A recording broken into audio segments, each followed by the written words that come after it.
I'll be honest, I'm kind of miffed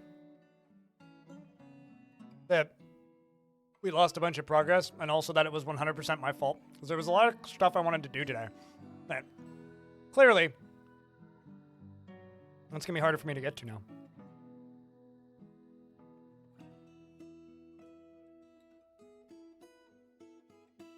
I think I forgot to put chests in some of these. It's fine. It'll be obvious once they've all been put in. Or rather, cabinets, not chests. There's one with a missing cabinet. And doors as well. Like I'm probably running low on doors, but guess not yet. What are you screaming about? What'd I do? Not even back to winter yet? Yep, still midsummer.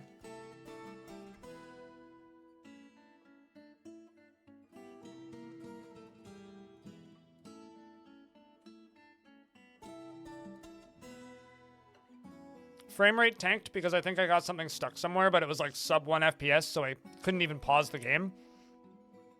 And decided to jump back to an autosave, and apparently I had autosave turned off. So I lost like 3/4 of a year.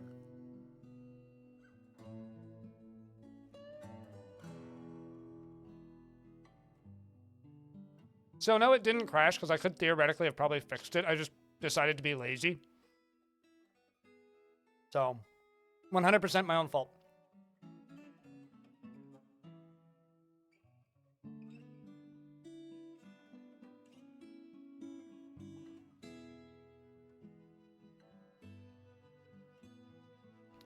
I know that this is a language barrier thing, but it's always kind of funny to me.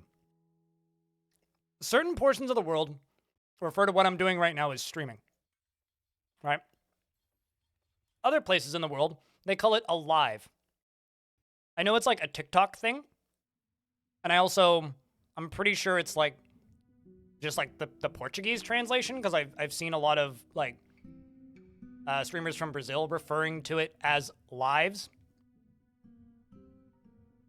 And I know that on TikTok, if you're streaming, they call it a live.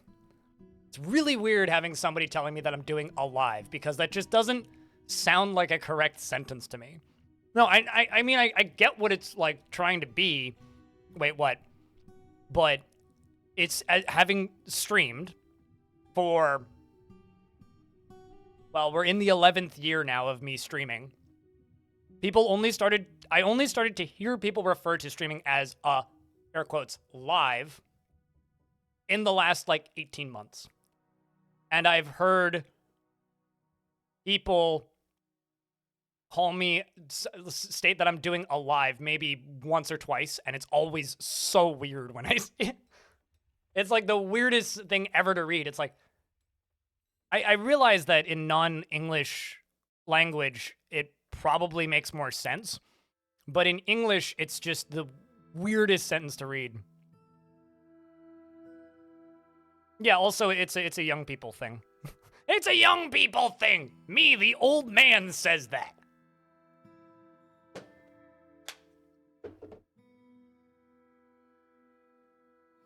Would that make me a liver? I don't stream on Fiverr, thank you very much.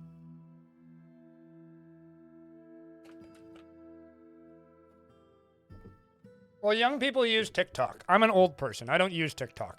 This is my old man screams at cloud thing.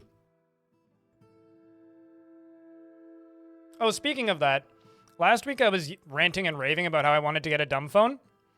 So I did. But what I actually did was well, it hasn't arrived yet, so I don't actually have it. But I got me just a simple-ass Nokia from like 2010. But what I did was I completely redid the launcher for my phone. So literally the only things I can do on my phone now are Discord, phone, maps, podcasts, and a calculator, and notes. And if I open up Discord, it yells at me by making me wait. And every single time I try to open Discord, it adds 10 seconds on it to make me live or wait longer to open it. Same with YouTube. And if I use YouTube for more than 40 minutes in a single session, it yells at me and makes me wait. And I'm dedicating to this because it's been nice. I've been on my phone way less this past week. So, yay, I guess.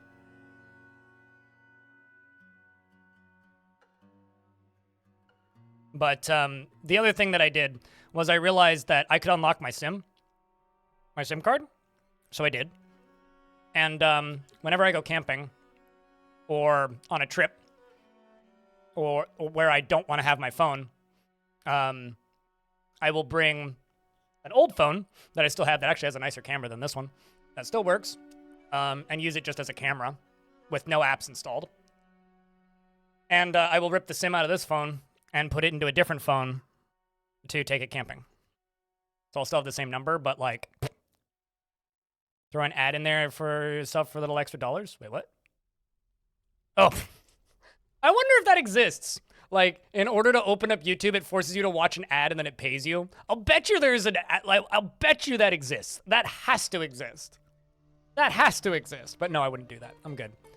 And if anybody's curious, the Android launcher I'm using is called Pro Launcher. And the way I have it set up, in order to disable it, I have to hard reset my phone. So people have been calling me old as long as I've been on Twitch, and I started streaming when I was like, I guess 18? Jeez. Because I've had gray hair the whole time.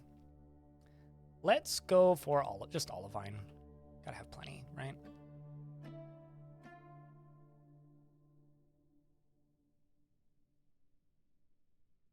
And the thing that stopped me from buying a, air quotes, dumb phone is the one that I want to buy uses a micro USB charger. So instead of spending a bunch of money on a fancy dumb phone, I just bought a dumb phone, like an actual dumb phone, which was like 80 bucks used. It's like 110 new or something, which felt expensive. So beautiful gray hair. It's lost me so many dates. It's not even funny because people on dating apps tend to accuse me of lying about my age. Which, I'm not even joking. Which is part of the reason I joke about me being old all the time. Because people don't believe me. Like, what do you want me to do? Fucking show you my birth certificate?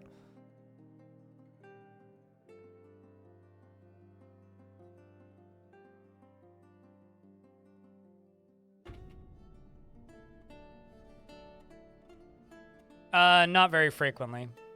Phone doll. It's like, well, I guess my phone isn't capable of even loading or installing Tinder now. But, no, I mean, I would get a match maybe once or twice a year. And 1 in 5 wouldn't say anything to me. I think in like the 4 years I've been on Tinder, I had one conversation with somebody once that lasted longer than like 90 seconds.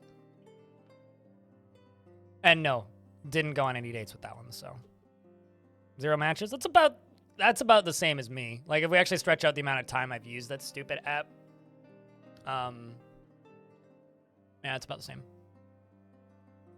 Although I've actually paid for Tinder before, which is why I did get matches. The only times I ever got matches that responded was when I had like caved and bought Tinder Gold for a week or whatever. Stupid, stupid, stupid, stupid, stupid app.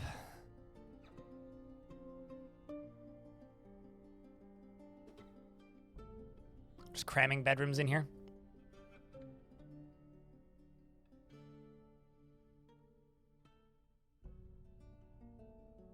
Let's make some beds. Make 20.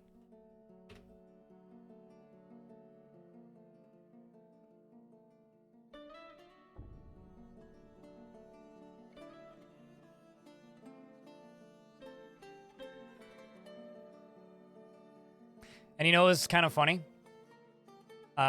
This is mostly just directed at Bone Doll because of what you said. My sister-in-law, who's a conventionally attractive bi lady, made a Tinder account and got 1,800 likes in about 90 minutes and then uninstalled Tinder account due to having a panic attack. So, you know, like, the world is fair.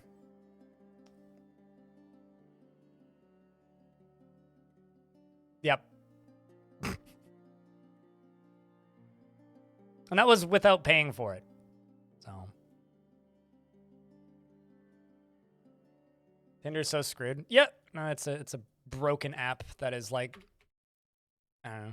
People wonder why we have a loneliness epidemic, and it's like, well, I think it's because we allowed people to just like get way too good at selling dating to the point where people are just like now in a hole where they don't believe that it's possible without it.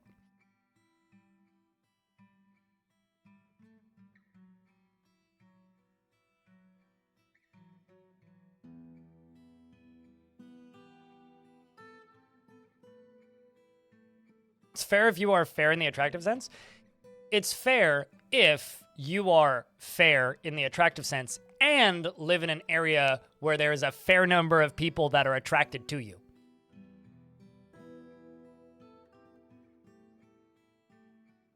So there's a lot of ifs and thans there.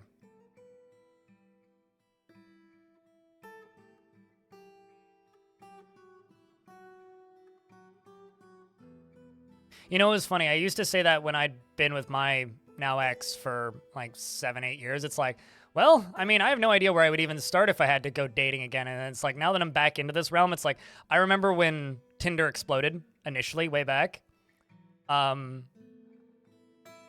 You're surprised. I feel like I've seen that joke before, but I remember when Tinder first took off and everybody was just using it as a hookup app. And I remember like sitting around going like, wow, dating must be so easy. Like, wow, that changed. Anyway, I don't know how we got on this conversation, but here we are. Twitch isn't a dating app. Please don't joke about Twitch being a dating app. Some migrants have arrived. If you do not currently have a dwarf in this fortress and would like a dwarf, give me a shout. Population is currently set to 210, so I don't know how big this is going to be. Also, I don't know if I'd want to date a streamer. Most streamers are mentally unstable, crazy people. Can confirm. Anyway, let's get some dwarves. Let's get some dwarfs dwarfed.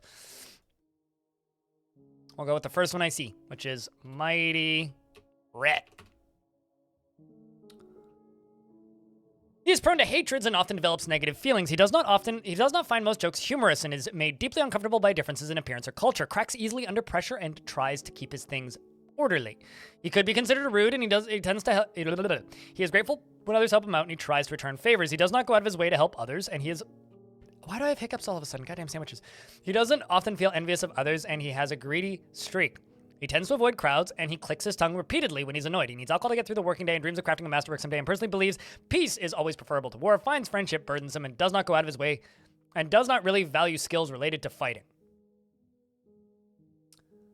You have no family, and you are a member of the Doctrine of Judging. Welcome to the fortress.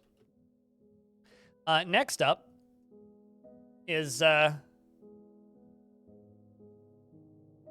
Noel, man, JP. I realize that I actually miss people.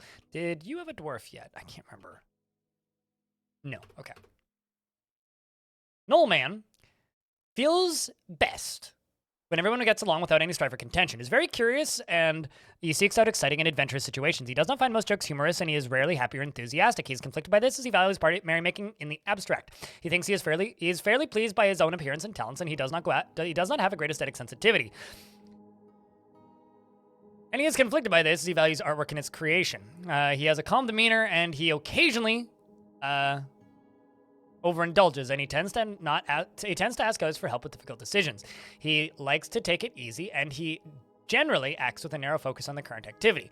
He often feels lustful, and he is quite comfortable with others that have a different appearance or culture. He tends to make a small mess with his own possessions, and he has a tendency to consider ideas and abstractions over practical applications. In terms of creating a great work of art, and I clicked off that tab too quickly, and personally finds maintaining decorum a silly and fumbling waste of time. You have a ton of family in the fortress, including your older sister who's dead. And somebody else who hasn't been named yet. And you're a previous member of the nomadic group, the Shady Coalition.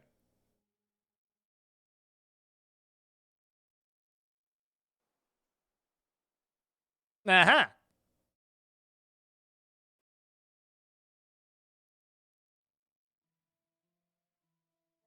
I have no cold cases, or I would interrogate you. Can always rely on your family when everything else falls away. Actually, hold on. Noel, let me check something. This is your older brother. Was also a former member of the nomadic group, the Shady Coalition. Interesting. The Shady Coalition. Yes, very shady. Much shady. Shifty, even. Q and green tea. Q and green tea is Dolmas Longshoots. Has a strong tendency towards privacy, feels strong urges and seeks short-term rewards, and is slow to trust others. Does not tend to be swayed by emotional appeals, and does not often feel lustful. She is not particularly interested in what others think of her, and she tries to keep her things orderly. She doesn't mind wearing something special now and again, and she tends to hang on to grievances. She has little interest in joking around, and she has a greedy streak, and she generally acts with a narrow focus on the current activity. A member of the Murky Coven, a religion, and you have no family in the fortress. Are worshipped by a god named Cat. Personally thinks romance is very important and sees life and sacrifice sees sacrifices wasteful and foolish and dreams of raising a family. Well, this dwarf is a former member of the Green Orb, consider it pondered, and is a member of the Doctrine of Judging. And this dwarf is going to be G. Finn. Hi, G. Finn. He never feels discouraged, and he is easily moved to mercy, and he is bashful, and he tends to ask others for help with difficult decisions. He prefers that everyone live as harmoniously as possible, and he does not have a great aesthetic sensitivity. He is conflicted by this. He values artwork and its creation. He does not often feel envious of others, and he tends to be a bit stubborn in changing his mind about things. He generally acts with a narrow focus on the current activity and repeatedly snaps his fingers when he's trying to remember something and needs alcohol to get through the working day. Dreams of crafting a masterwork someday and personally finds ideas of independence and freedom somewhat foolish and values harmony and doesn't feel strongly about the law. Your mother is dead. I'm sorry. And so is your older brother. Your other older brother, though, Shutterbug is alive. Aimless is alive. And your auntie Telenartho's alive. Salvadaddy, your uncle's alive. Same with Raging Cave. And, yeah. Consider it pondered. Grab one from YouTube. This is going to be Naldoron.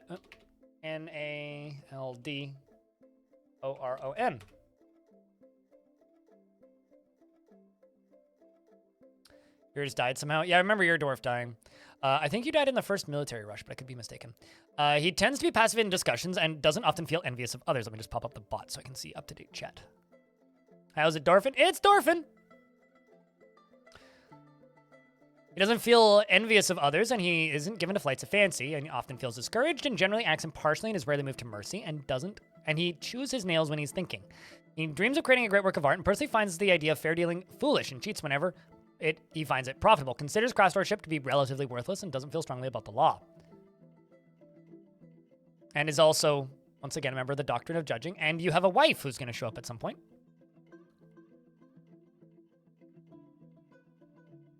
Next up is, I can't click. So next one is that person's wife, and this is Tu Light Shpong Led. Tu Light,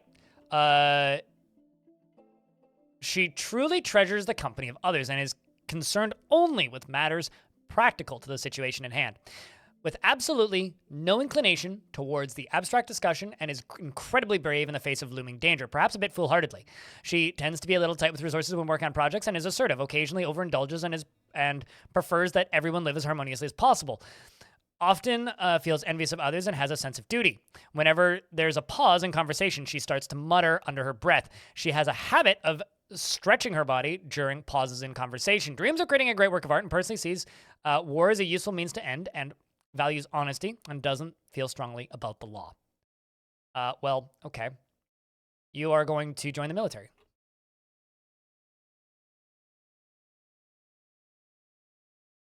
Sly Theater is the faction that we are playing right now, so Everybody's in the Sly Theater. Martin the second. Alrighty. I like this metropolis, looks neat. Thanks for your effort to bring good content. Thank you, Aronamo, for the 10th month, and welcome back.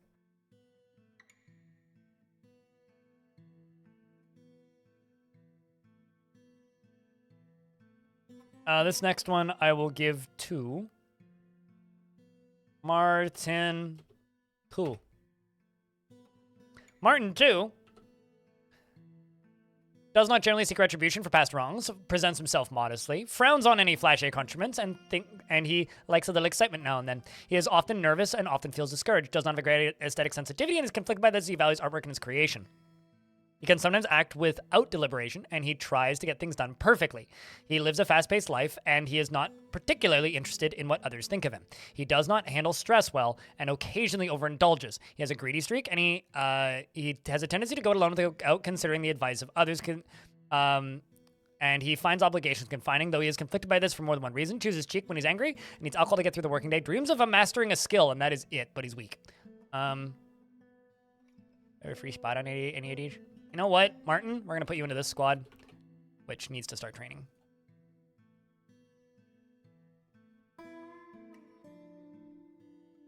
Huh?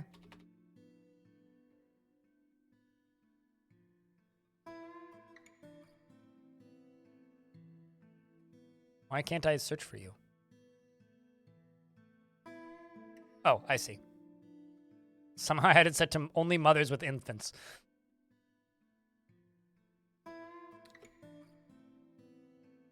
Okay, this squad I need to get training. I also need to figure out where they're training. And I think that's everything. Population has stopped going up. Well, till next time, we'll get more dwarves named. Would you like to be a tavern keeper, Mighty Red? I can make you into a tavern keeper. Can't guarantee whether or not you'll be angry, but I can make you into a tavern keeper.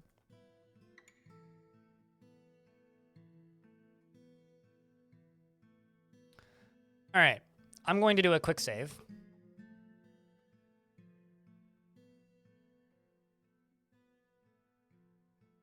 Well, I try and keep dwarves happy. I'm not like Deep Space who just teeters on the edge of destruction at all times.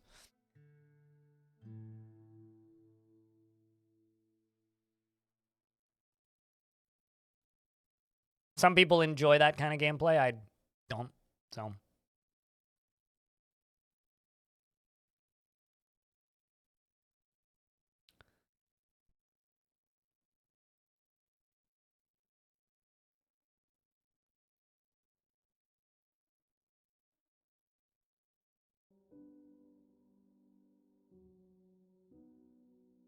Oh, there's a misgen. Yeah, there's a misgenerator down here. If there wasn't, I don't think this fortress would still be standing. Because I lost so many dwarves in such a short period of time. Like, kind of an absurd number of dwarves, actually. How much power is this thing using?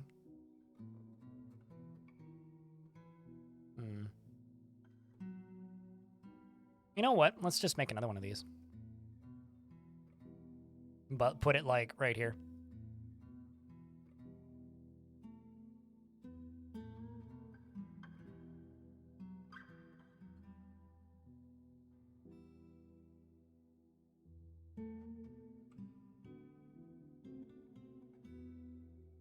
Mist freezes, and yes, if you're in a cold biome and try to use mist generators, your dwarves will randomly die. It's kind of hysterical, but not optimal. So if you're in a cold area, I'd recommend against using those. Yes, really. Some of you who are very quickly aware might notice, or might have noticed, rather, that millstones still don't have an icon. Strange. Some of you might have noticed that in the last Fort Sunbirths, I didn't make a mist generator ever. That's the reason why.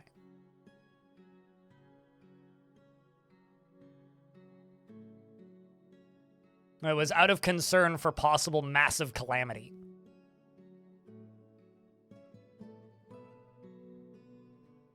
Did I actually update that? Yes, I did.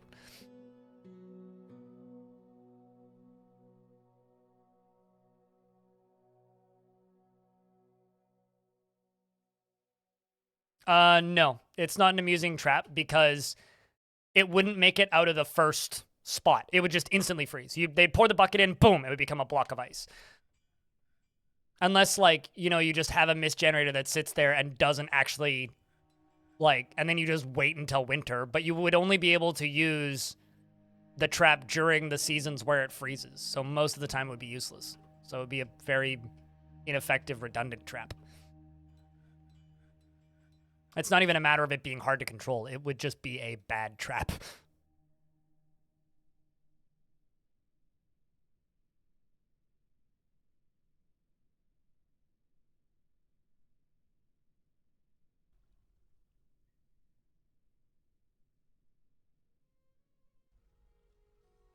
Power needed is 32, so yeah, I don't actually need to make any more of these.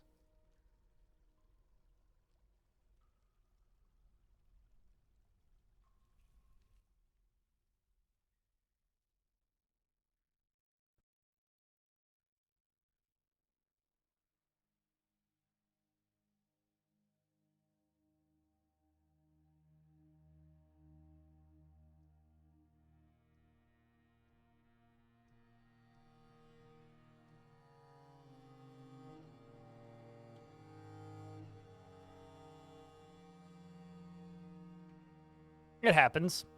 Devilish.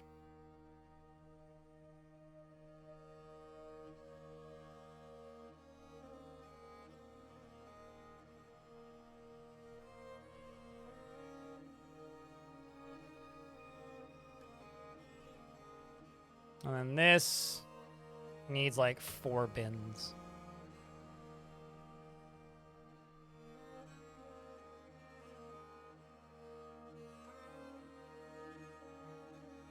I was gonna say, now you work.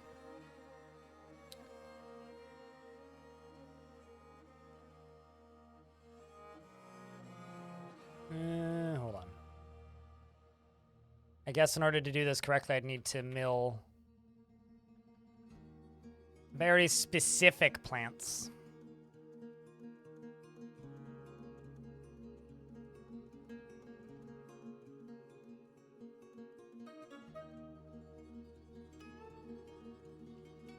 Do I want to go through that? An actual windmill? There's 4 down here. I almost always use windmills. Okay, let's do it this way. Oops. Let's use dimple cups, and I will plant some dimple cups. Dimple... Are these? Yeah, okay. Dimple cups.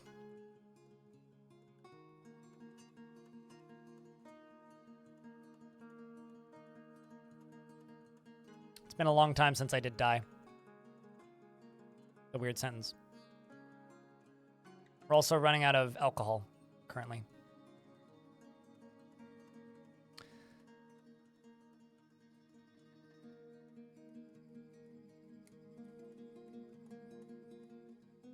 Let's just do 50 from fruit, because I'm sure I have some fruit.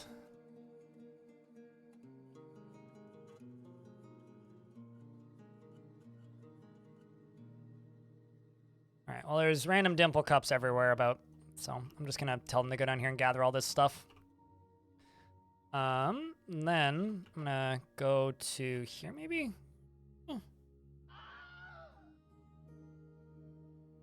Let's go over to here. Farming, farm plot, make a little dimple cups plot.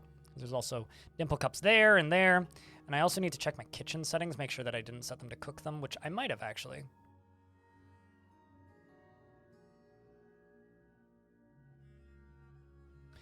Nope.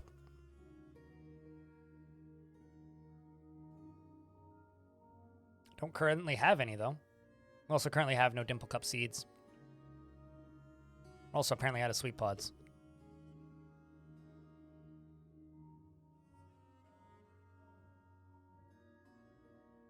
Choose a stockpile from which this workshop will take. Boom.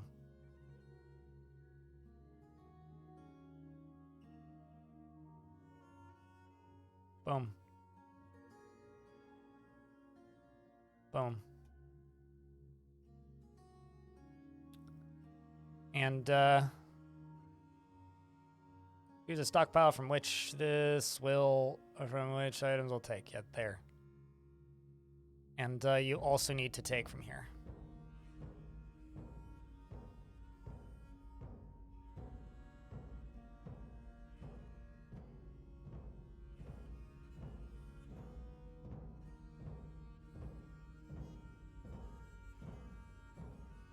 Let's see if this works.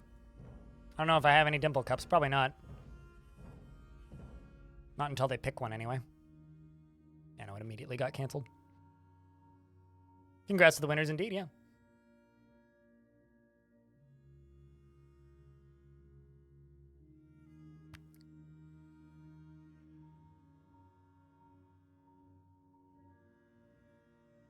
Although, here's the fun side effect of this. I might have another food stockpile somewhere that I've forgotten about.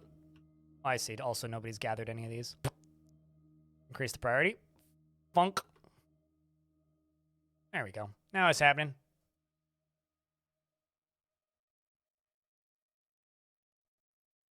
Let's see where you put these dimple cups.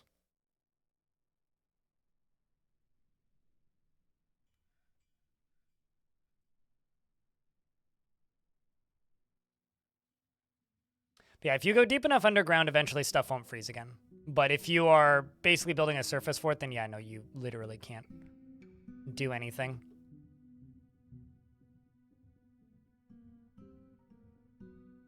You've got plump helmet spawn.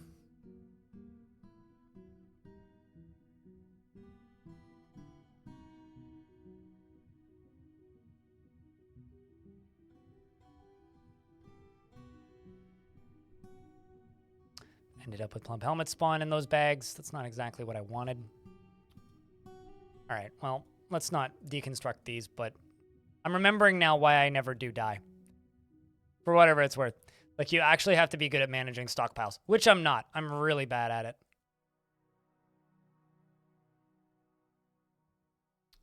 I'm really bad at it, but that's okay. Let's see what they mill. Curious about what is going to get milled here. Dimple cups. All right. Well, that's good.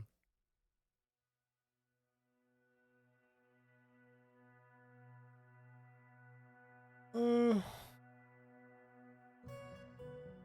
plants.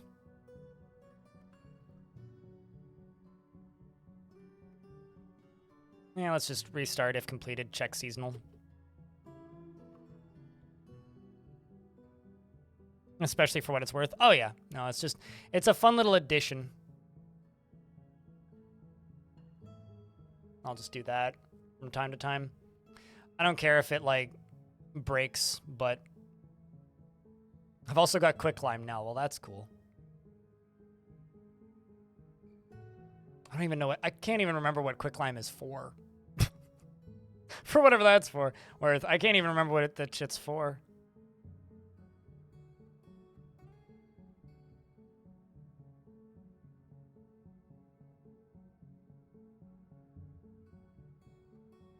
For all the pretty colors that change one text description.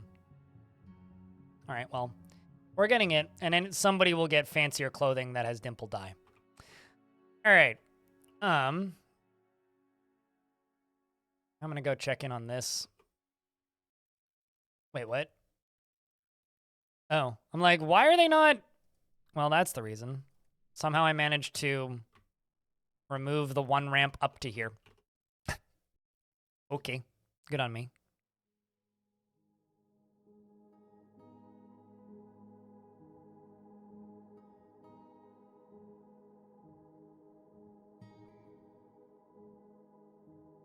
Two, 3, 4, 5, 6, 8, 9, 10. Perfect.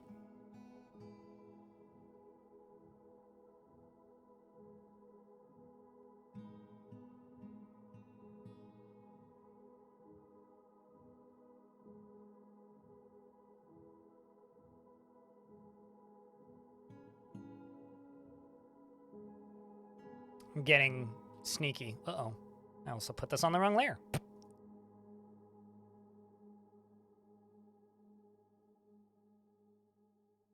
Getting sneaky.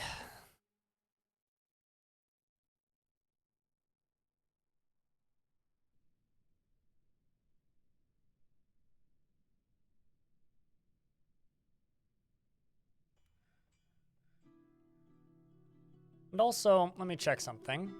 Coke. 105 Coke. I have a lot of coal. Okay, well, that's good. I'm just gonna make Coke on repeat. I think I have another job set up for that, but I'm just gonna queue that up. Okay, so next thing I need to do, ours. Okay, so we got a lot of gold. Gold coins.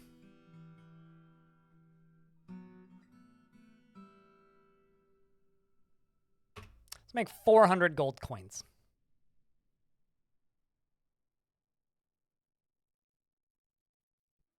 The remains of Lance Armstrong Mountain. For whatever it's worth, we had completely removed it. But my own stupidity made me have to do it again. So.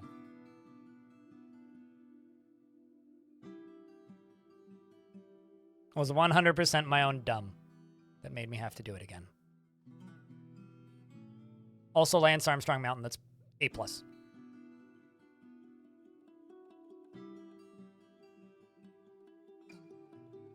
Uh-oh. What did I do? Oh, it's probably all of the dwarves going and channeling? Uh-oh. Okay, well, I paused the game.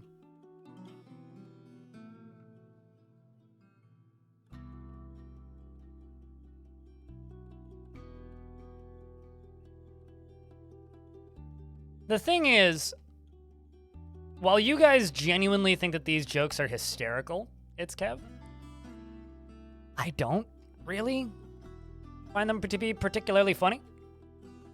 So there's a reason I've been removing this mountain. It's not because I actually needed it gone. It's because I didn't want to just stare at those jokes for the next 6 weeks.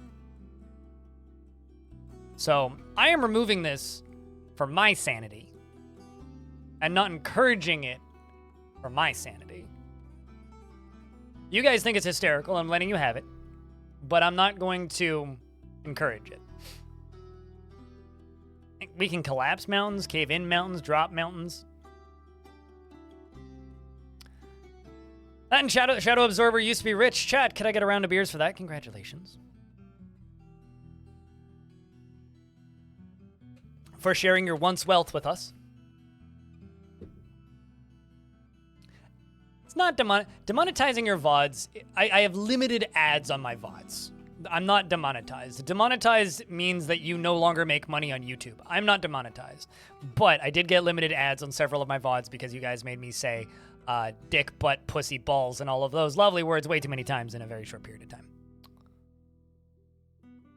No, Bane. I'm just not encouraging it.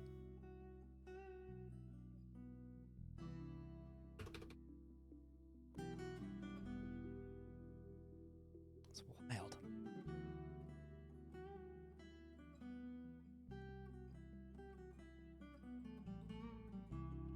Okay, you know what? Let's just do it this way. Yeah, it's literally, this is what's causing the frame rate to tank. What we're just going to do is one piece at a time. One chunk at a time.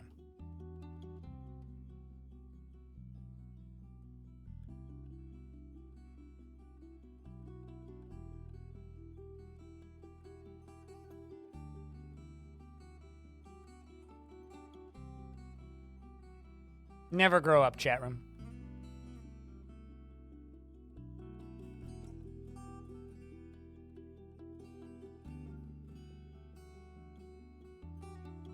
Get to play as a granite block as an adventurer.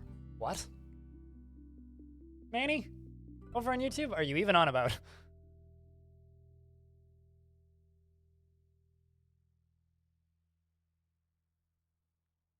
Also, how you doing today, Bane?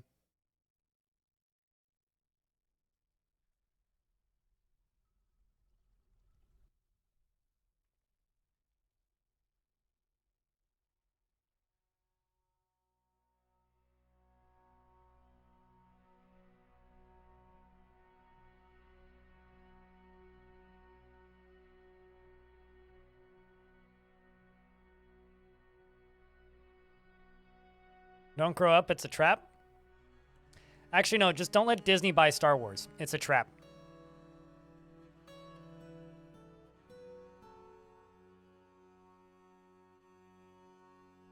I don't know who that is, but okay.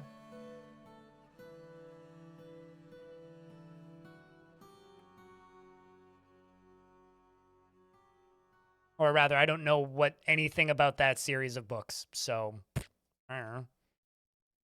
It's, I guess, more of what I should say, because I know who you're talking about, but I know nothing about that stuff. What am I going to do? Expand my moat. And make a lot of crafts.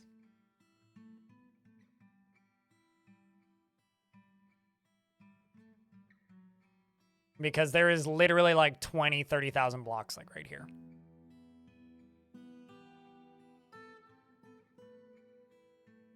Like Dwayne? Nasty Ninja?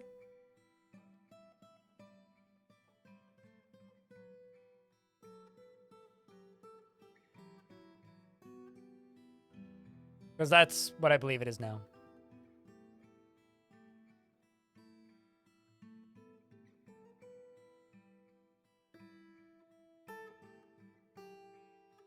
I liked Star Wars a lot growing up, and I was looking forward to it to kind of going away and fading off, sort of like how Star Trek did for quite some time before it had a resurgence. I like franchises, and I like franchises when they end. But this is why we can't have nice things. Salty Tempest withdraws from society. Question is, where is you? Put me on this level, so you should be around here somewhere.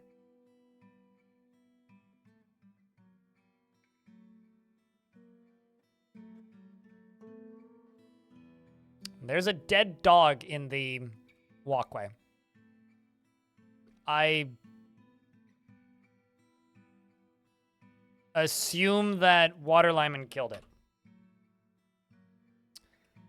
Chat, which dwarf was sus? Because now's a good opportunity for me to interrogate him. Because one of the dwarves that came in was from the Shady Coalition. Can anybody remember the name of that dwarf? It was one of my dwarves. I know there was 2 of them.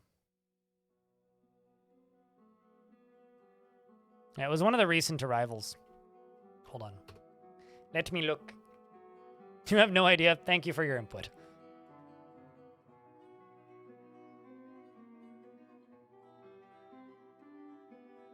No, it wasn't G-Fin.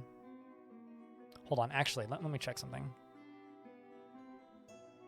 They had a sibling who was a peasant. This one. Dastot. Yeah, it was Knollman. So I'm going to interview Knollman and Dastot.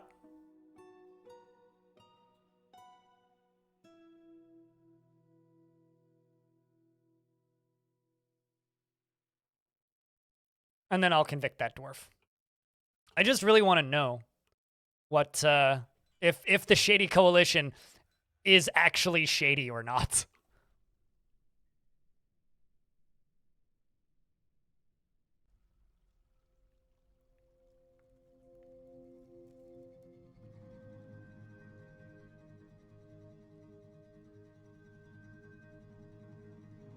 I didn't do it. No, it wasn't you, Chiefin. You're fine. Don't worry. You're fine. For now.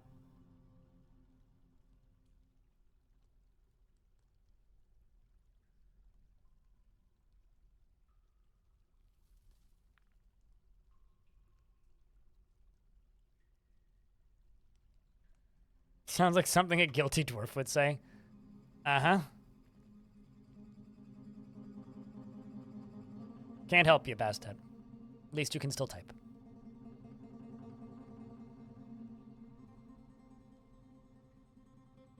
I don't know. That I don't remember.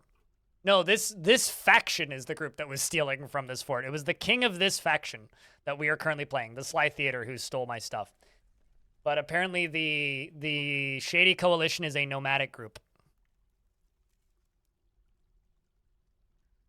So it's a group of wanderers.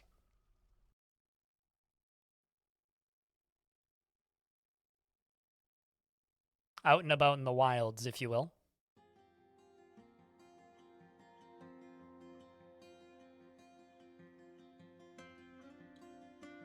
Autumn has come and it is raining. Salty is booking it about, has grabbed 2 pieces of cave spider silk cloth.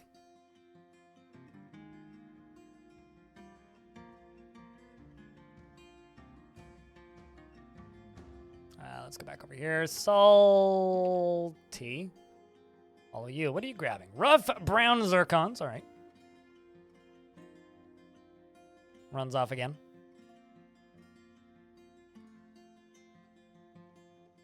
Looks like you have good taste. Yeah, could be. Coffee wood. Yeah, you definitely have good taste. What an odd place to get blocks from. Okay. Okay, so you need rough gems, forests, herb blocks. Need skeletons.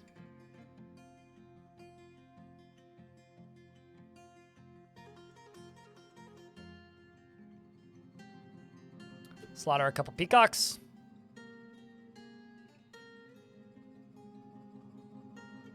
Heading to get groceries and booze. Alrighty. Safe travels. Got a forgotten beast in the cavern yesterday and got worried because it was freaking flying only to realize it was blind and couldn't see the entrance of your fortress. What a twist.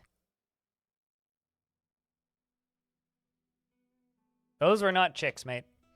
Those are peahens. And pea chicks. Chicks are baby chickens. Those are peahens. And pea chicks, meaning they are peacocks. Also, they're currently locked behind a door. Totally different thing.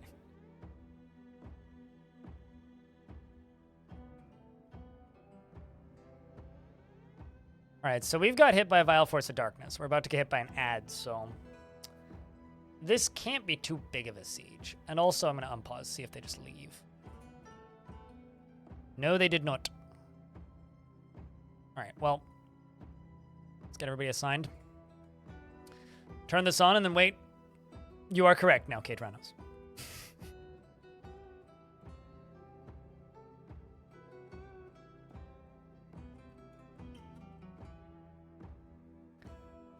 Vile Force and a Viler Force? How do you have a Viler Force?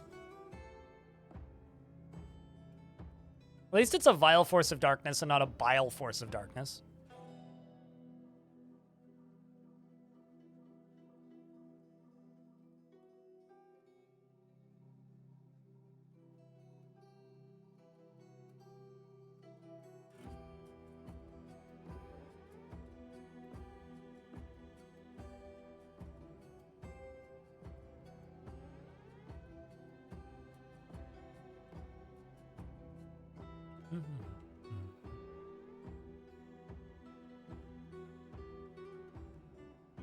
Oh, the ads are more vile?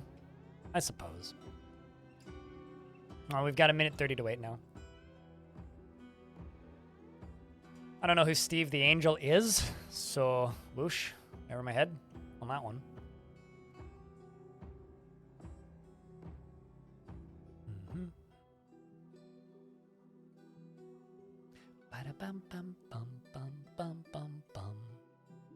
I wonder when we're gonna get more adventure mode teasers.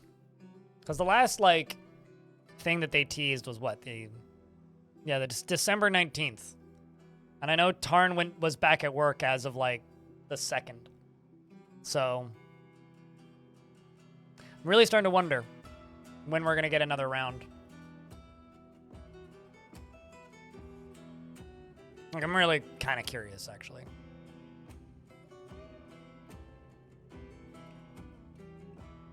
Oh, okay. I thought Steve the Archangel was like a... What's the word? I guess I was confusing that with Chris Angel. No, I remember. You need to remember, me naming something Steve is not a unique thing. It's like how some people name everything Bob. Like, I name things Steve because I saw the movie Over the Hedge when I was younger, and it's stuck in my brain. Why do they blink? Never noticed this before. What are they doing?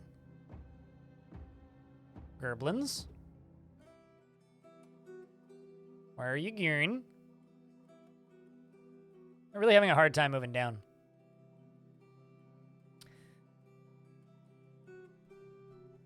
Chad Broski is a Marks Dwarf currently doing an individual combat drill. It's pretty good. No, they're not going on and off the map. Well, actually, maybe they're just like crawling underneath each other. If I had to bet.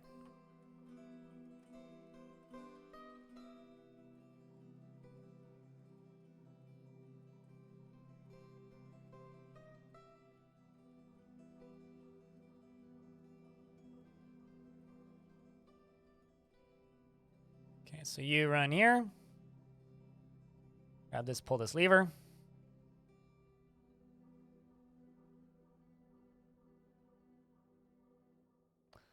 The lever is shut. Where's Salty at? Very happy, this dwarf.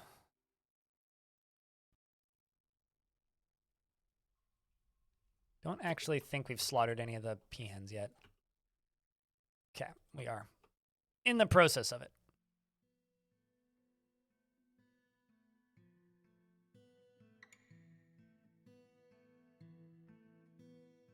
And I'm going to go all the way up to here. Send these dwarves up here. Send these dwarves over here. And put everybody else in the middle. You guys are actually just going to go train, and I need to figure out where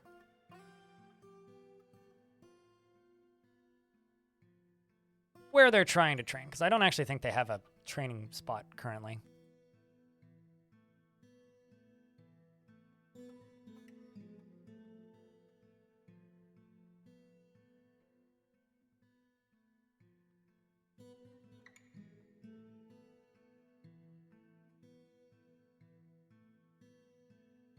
Yeah, that must be all it is. It's just them stacking.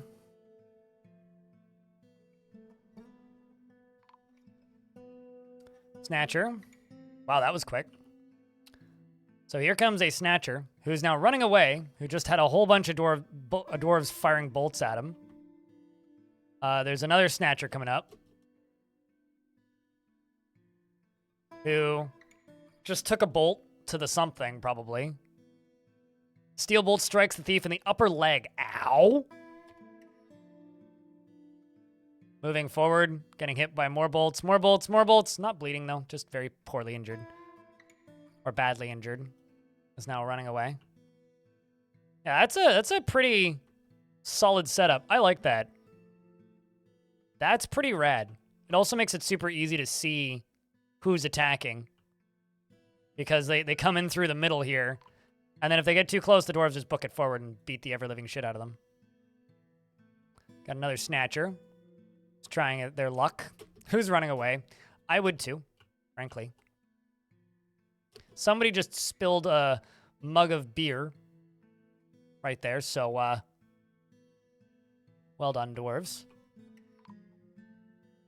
Got another thief who also tried to run away. Yeah, it looks like they're just running away now. Question is, where's the normal gerblins? You're running away. Were you spreading blood or are you bleeding? Yeah, they're just running. I don't blame them. Like I said, I would be too. And now we wait. I've got another dwarf throwing a tantrum. All right, let's see how this intelligence has gone. So I interrogated Knollman. Nothing. And I interrogated Dastot, and also nothing, but we may have misjudged the subject's character. I'm assuming that means that the shady coalition must not be that shady. Otherwise, they would have, at least one of the two of them would have admitted something. I mean, Chad, if you had to walk across this giant golden drawbridge with 2 sets of, like, very elite Marks Dwarfs parked behind it, just waiting, I think my response would be exactly the same. You fucking run the fuck away.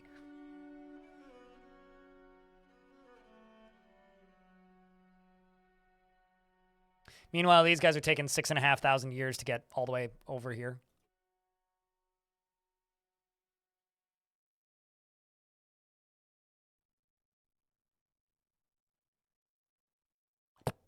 I guess I need bigger bodies of things that aren't just chicks.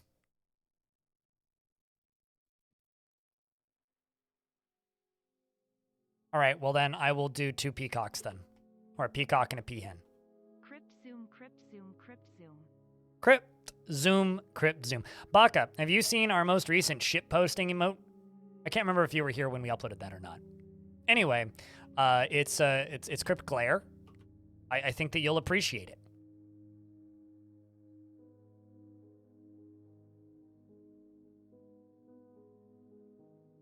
But thank you very much for the full year, dude. Welcome back. It's good to have you.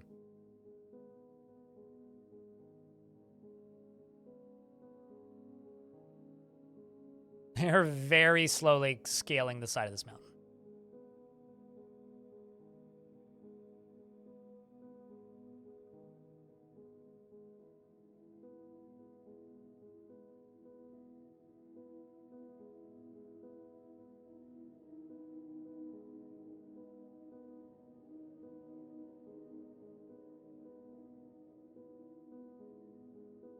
Can you play without building a fortress? I mean, you can build whatever you want. Technically, in fortress mode, the only real thing to do is to build. So if you built something that didn't look like a fortress, I guess theoretically that wouldn't be building a fortress. In adventure mode, you can do a bit more of that kind of camping thing and be a bit more of a nomadic tribe.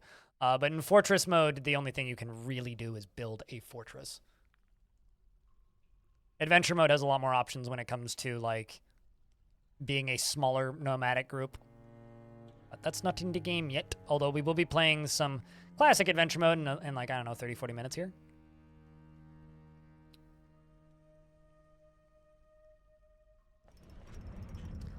Salty Tempest has created Kubok Eral, a cave spider silk robe, and offers it to the pointy rock of artifacts. This is a cave spider silk robe. All craft workmanship is of the highest quality. It is encrusted with round diorite cabochons and decorated with coffee wood and encircled with bands of radiant cut rock crystals, and blue peafowl bone and rectangular diorite cabochons. It is made from cave spider silk cloth. This object is adorned with hanging rings of brown zircon and menaces with spikes of cave spider silk. And brown zircon. On the item is an image of Glumlurn, the giant cave toad, and Mr. Stronghog, the dwarf, in silk.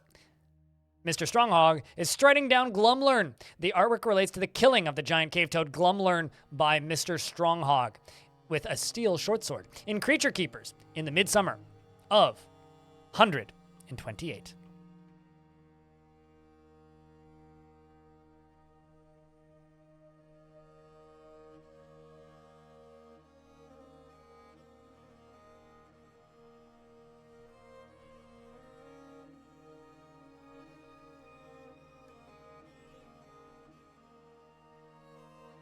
Rip the miner in the... There's a miner in the Goblin Field Tunnel? What?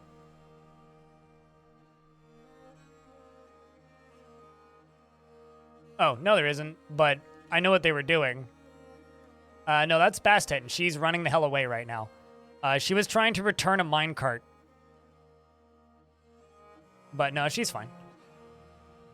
And she was trying to put this minecart back.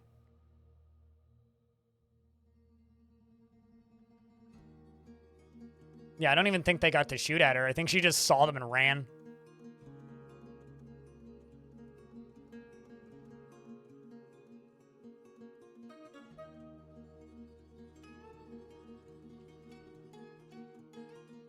But yeah, this minecart needs to go back into place, which is what she was trying to return. So I think somebody brought these dwarves beer and then they managed to spill it. It's kind of funny. I have a statue of a goose here. Quitters get the goose. Not just any minecart, a gold minecart. So an extraordinarily heavy minecart. Dwarf definitely isn't brave in the face of looming danger.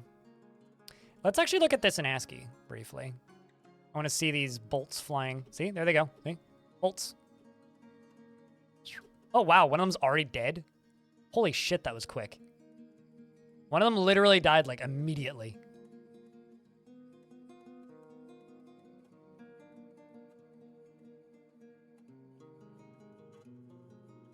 Oh, you're going to turn into a pincushion now. Got a bolt that landed in the upper body, which fractured its ribs through its breastplate, and it got stuck in the wound. This goblin's seriously injured. This goblin's seriously injured. I'm going to have to send in the melee squads to finish them off, I think.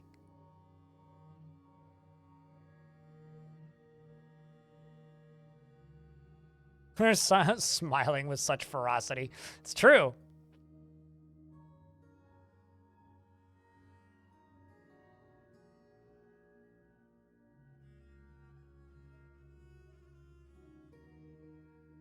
And there they all go. That's like a not small dwarven army. I don't generally make particularly large armies, but Shaku slices through the goblin bowman in the upper leg with her named sword. I think what we should do, these goblins have attacked us enough times. You know, they've been attacking us quite a bit as of late, especially. So they are from the poisons of indignation. Their siege is now done, which means I can remove this and go to the overworld. We're going to see, where are they? It's the Jade Whips. It's these guys. Let's go hit them.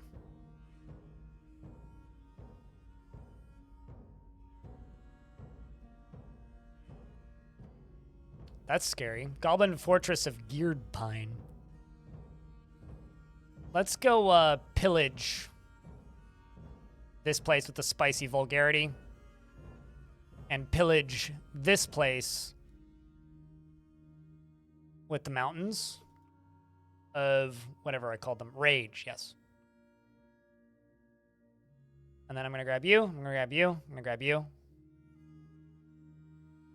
You guys are going to cancel your orders. So they split. Some of the dwarves are heading out, and some are staying. They can only attack us so many times before we clap back, and it's time to do that. Charge, indeed, yes. Going to claim everything.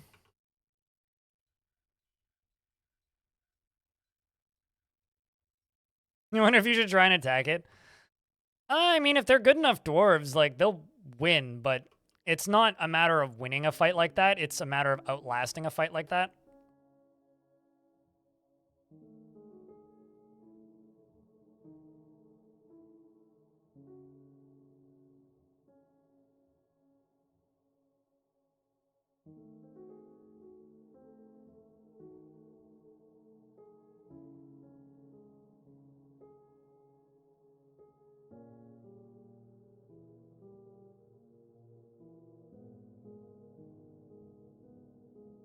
Let's get the front door open as well.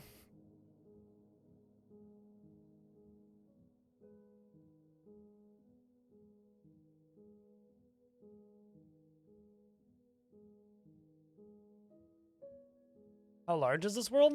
I want to say it's a medium-sized world. Not that big. Also not crazy old. And most of the crazy conflicts and stuff are going on over here. I'm actually, like, fully planning on keeping this world alive until adventure mode is out. But I'm kind of planning to leave this area more untouched. Because in fortress mode, you kind of have a habit of, or I kind of have a habit of like just destroying worlds before they really get to do anything interesting.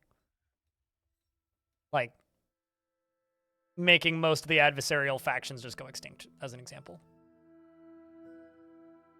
Which I kind of don't want to have happen. So.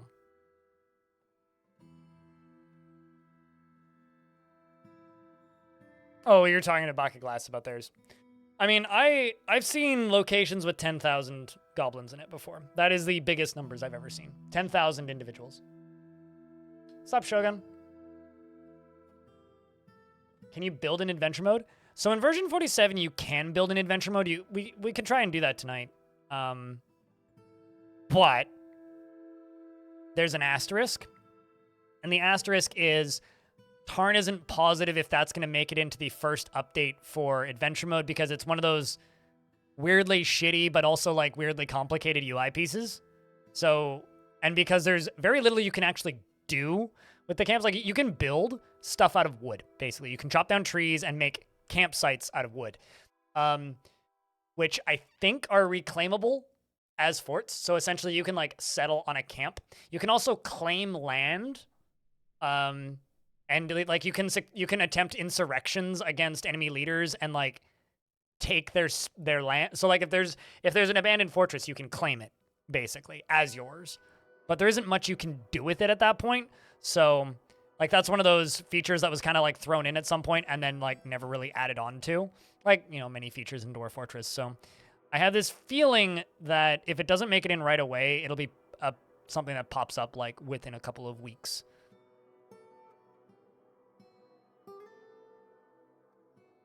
Because they do have a deadline now, and Tarn with deadlines is bad. But I don't think it'll be out early, like April. Everybody's like, oh, it'll be out April 1st. I'd be surprised if it came out first week of April. I think it's going to be like second or third week of April.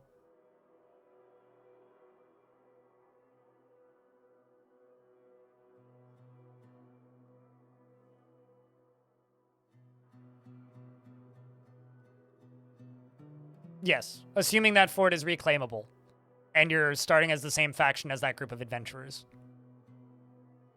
Mr. Manny. Also, are you Manny from YouTube? I'm assuming. Hi. Yeah, no. When it comes to the easiest way to put it is adventure mode is literally just the glue between every other mode. The Switch is better. I agree. All right, chat room. Does anybody want a dwarf? If you do not currently have a dwarf, they pick me. Stealth CT, whose mountain rushes can be very single-minded, prefers that everyone live as harmoniously as possible, and finds obligations confining, though he's conflicted by this for more than one reason. He tends to make a small mess with his own possessions, and he's pleased by his own appearance and talents. He's moved by art and natural beauty, and he is troubled by this as he dislikes the natural world. He can easily fall into love or develop positive feelings, and he has a greedy streak. He occasionally overindulges and finds helping others to be emotionally rewarding. Is slow to trust others and often acts with compassion. He is little interest in joking around and doesn't often feel envious of others. And he doesn't mind a little joking around and doesn't often feel I read that twice. And he does not easily hate or develop negative feelings, and he is somewhat fearful in the face of imminent danger. Needs alcohol to get through the working day, dreams of raising a family, personally disregards tradition. And let's check your family members. No family in the fortress, and no religion. Next up is, I suppose, Manny. Manny is a peasant, seeks harmony, is frustratingly sloppy and careless with every task he sets to carry out. Feels best when everyone gets along without any strife or contention. And he is slow to anger, and he does not easily hate or develop negative feelings. He doesn't often experience strong cravings or urges, and he likes a little excitement now and again. He's quite ambitious. He dreams of crafting a masterwork someday and personally finds the idea of knowledge to be a waste of effort and dreams of crafting a masterwork someday.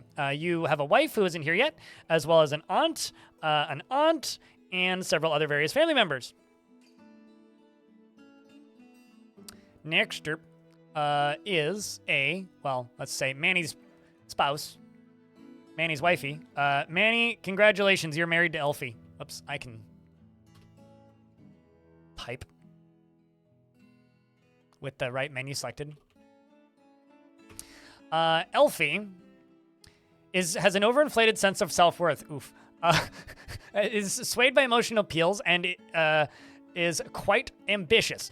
She has an active imagination. She does not easily fall in love and rarely develops positive feelings. She doesn't mind a little tumult and discord in day-to-day living. That checks out. And is curious and eager to learn. Takes offered help and gifts without feeling particularly grateful and enjoys the company of others and does not often feel lustful and can handle stress. She tends to be a little wasteful when working on projects and she does not hold on to grievances.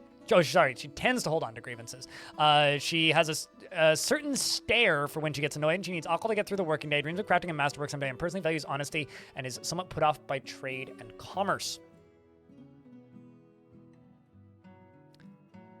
And, you're a former member of the High Steel and the Standard of Balding. Those are the previous places you've lived.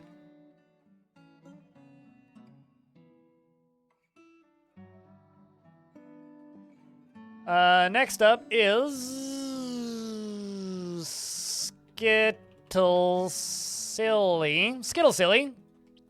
Well, you have a pet peacock, or peachick, and she exhibits a refined politeness and is determined to keep the guiding rules of etiquette and decorum, as if life itself depended on it.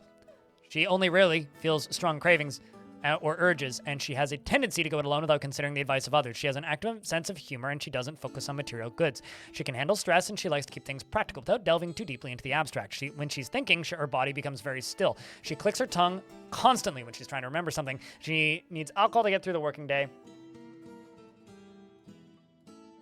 And only grumbles mildly at crappy weather. And I thought I was going to sneeze. She dreams of she dreams of mastering a skill, and personally finds leisure time wasteful, finds romance distasteful, and sees working hard as a foolish waste of time.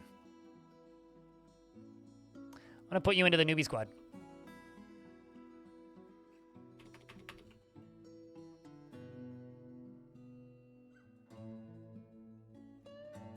And there's your pet.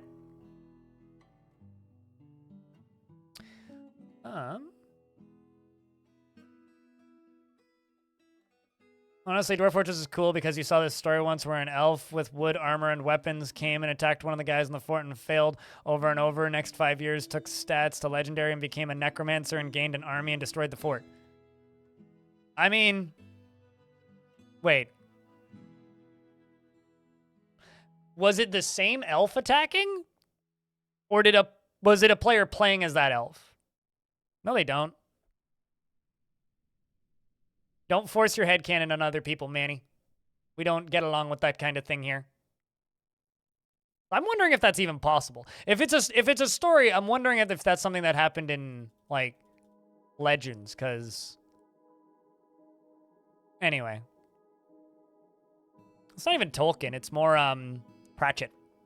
Pratchett's the one that has, like, dwarven women headcanon. But yeah, don't force your headcanon on other people. If they saw through the Legends tab, then I believe it. Yeah. But if that was somebody playing that fort, I wouldn't believe that. Because I don't think that level of depth is possible for that kind of returning characters.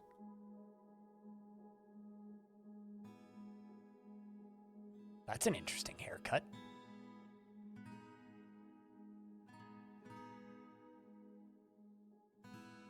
His hair is curly. Huh. Dude's got dreads. I've never read Discworld, so please don't ask me to read Discworld.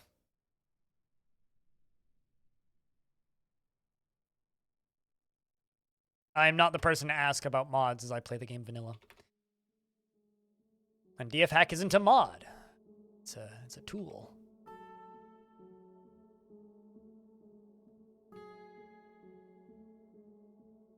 But chat can probably help.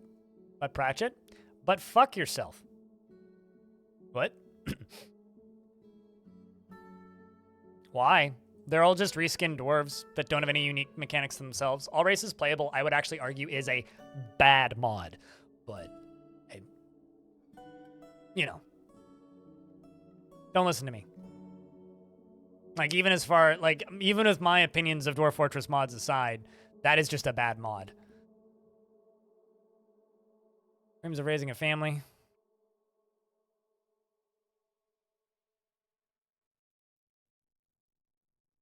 People need to enjoy what they have and stop trying to force their headcanons on other people.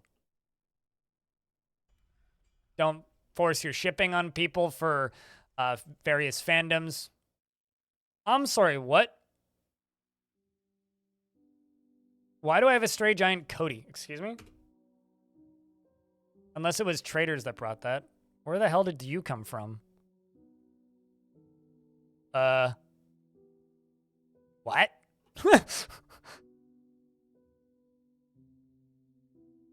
Did that walk in as part of the migrant wave? How did I not see that? No, it's tame. It's like somebody's pet. Huh. I mean, it must have walked in as part of that migrant wave, but like I completely missed it. I mean, I don't have a choice. It's my fort now. I mean, I could eat him, but...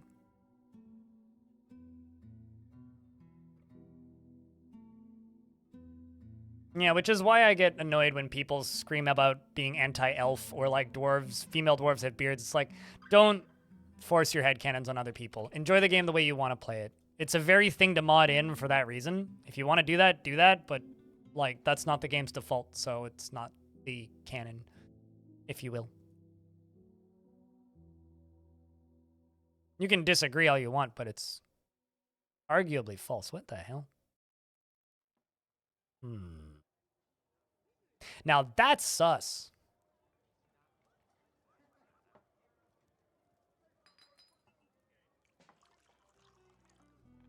It's an overlord of the Hail Demon. And a noted treasure hunter. Well, keep an eye on him, I suppose.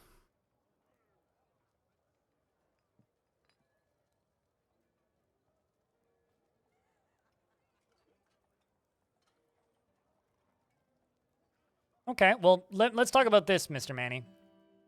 Or Minister Manny, I guess is your name, because I missed the second I.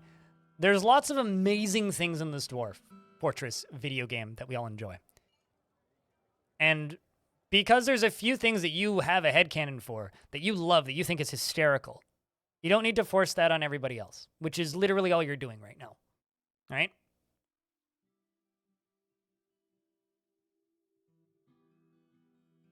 So, keep that stuff to a minimum, yeah?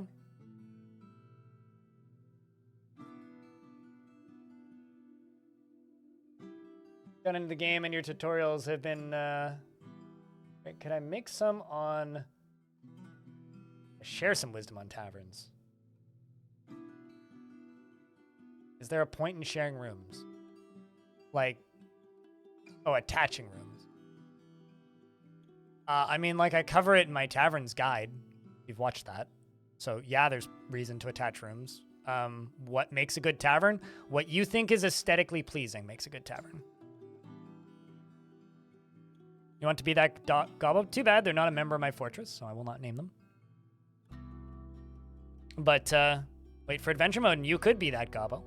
Be an overlord of your own little traveling group or whatever.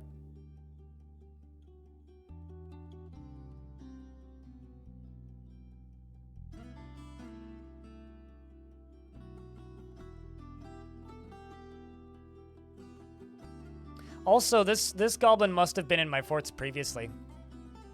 Because we know that he was annoyed after being caught in a snowstorm in 106.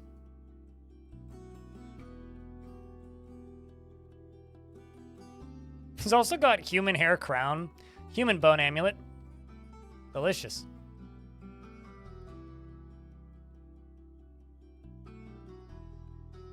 Human tooth bracelet. Ew. Gross.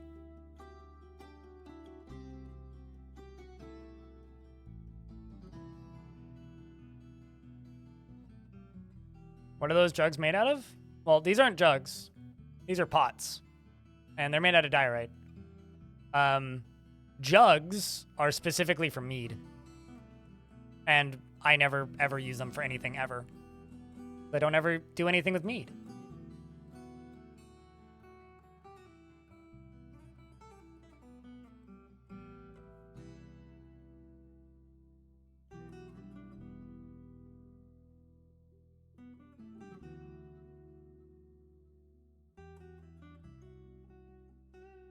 I have no idea. Creativity refresher.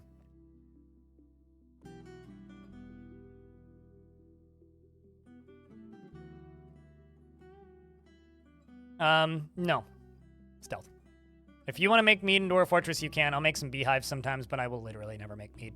Just not worth it. It is the lowest value alcohol in the game, and it's one of the most tedious crafting routes in the game. So you can. You're more than welcome to, but I'm good. Also, last I checked, we don't worship a bee. It's not a bee god. It's just a bee. It's just a statue of a bee. One dwarf in the fortress likes bees. Or alternatively, doesn't like bees. You are attending the meeting? I beg your friggin' pardon. Are you asking to join the fortress? Wow, you are asking to join the fortress. Huh.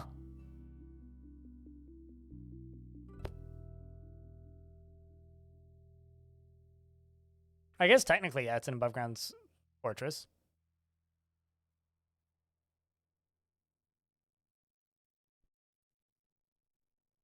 I mean, technically it is.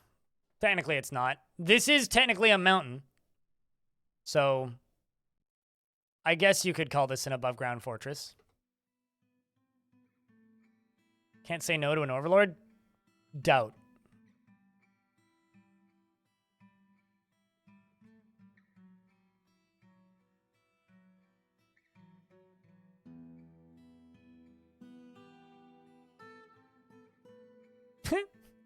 Mighty Rat, satisfied while crying on a priest.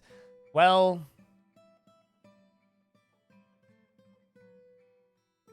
the thing is, if I let this goblin overlord into my fortress, I'm not going to give them a nickname. And the reason I say that is because this is already a unique character that I recognize from a previous fortress, and I don't want to alter that.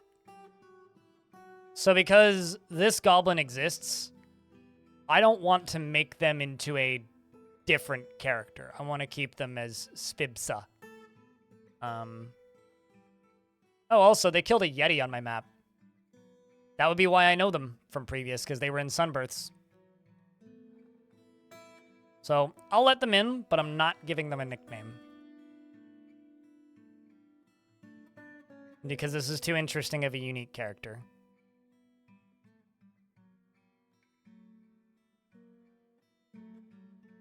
But I'll give them a bedroom.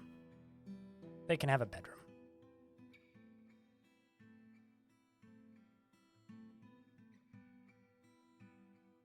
This will also give me an opportunity to see how many dwarves are without beds. Not too many.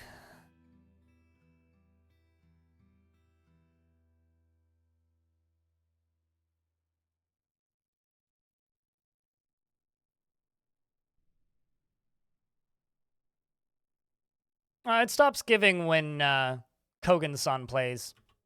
Briefly.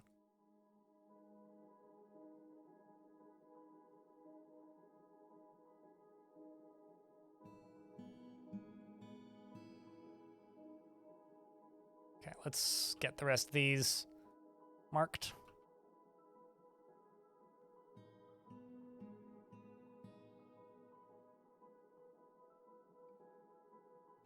And I could fill this area up here with bedrooms.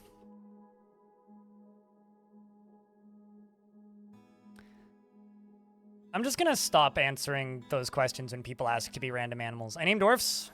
It's part of Migrant Waves. I do not name animals after viewers, and I do not name super unique characters after viewers, because the result is then people argue over who gets what, and no. So instead of allowing for people to argue over who gets what, I just have a blanket policy of just not doing it. I always have to state this multiple times because people don't listen to me the first time I state it. If you want a dwarf, I'll give you a dwarf.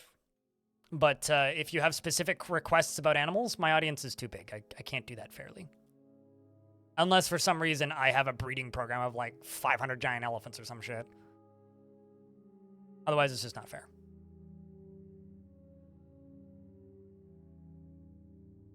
If you have nobody staying in your tavern, likely what's happening is you are in a very quiet part of the world, Cathfar. Characters only go so far to get to a tavern, right? So if you're very far and out of the way and there's no visitors in the vicinity, then yeah, you're not going to get anybody visiting your tavern.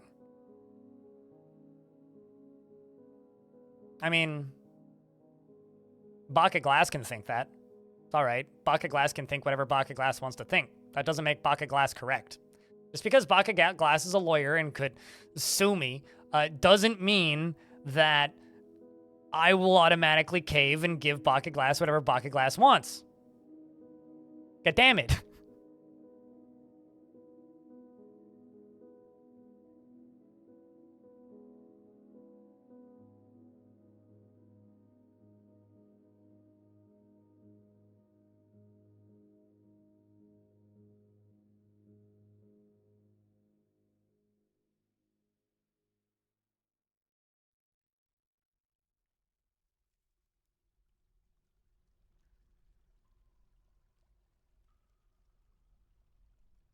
Also, how many of those coins have they made? A lot.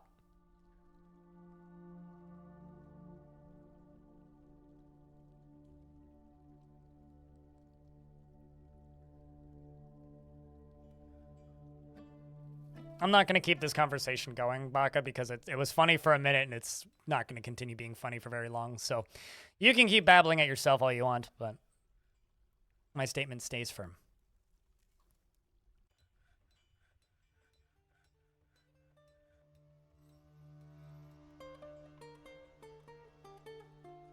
What should a dwarven room have besides a bed? Why do you have to capitalize have? Dwarven rooms need a chest and a cabinet to function properly.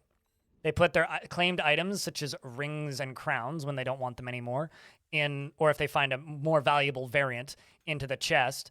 And the cabinet is where they put used clothing. So if you have clothing everywhere around your fort, it's because your dwarves' bedrooms need cabinets in them so that they have somewhere to put their clothes when they get new clothes. Because they like to keep their clothes. And they will not put their clothes away unless they have a cabinet in their bedroom. Otherwise, they will fill the floors up and then eventually give up. Gloves, thanks for checking out a gift. Appreciate you, dude.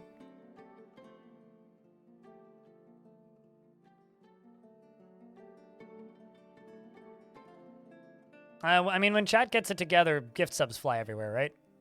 Which, yeah, that is profit, right? That's how that works, I think. Seems accurate, I don't know.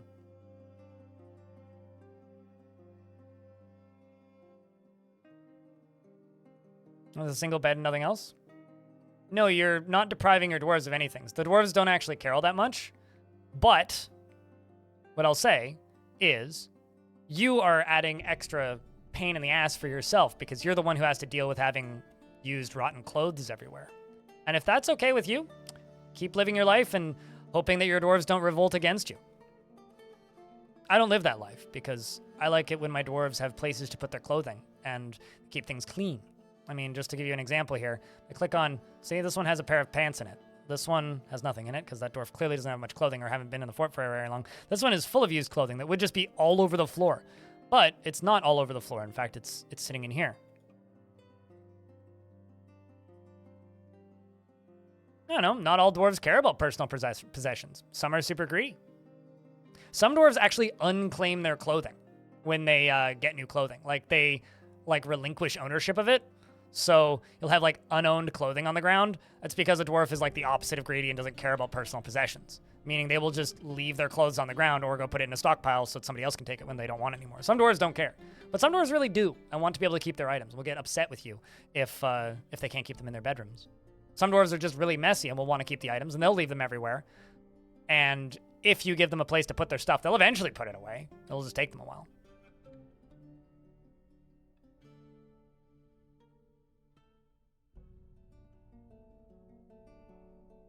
Dwarf needs a hug. Smithy? Yeah. I feel like most dwarves need a hug.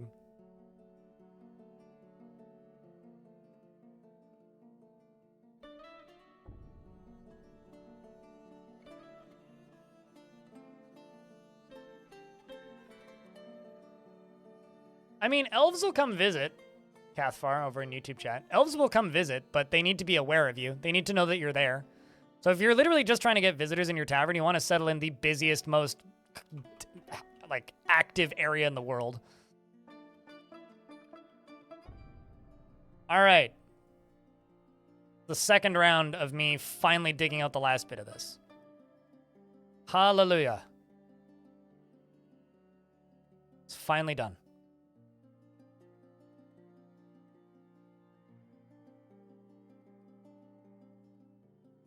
Don't have rock storage. Ha! That's cute.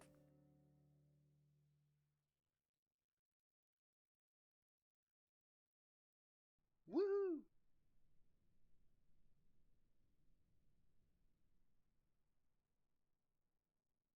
Yeah, what Devilish said. But no, we do have stone storage. I mean, this is, well, not all of this is stone storage, but it comes into here, and they go up to here. So I got stone storage. The thing is,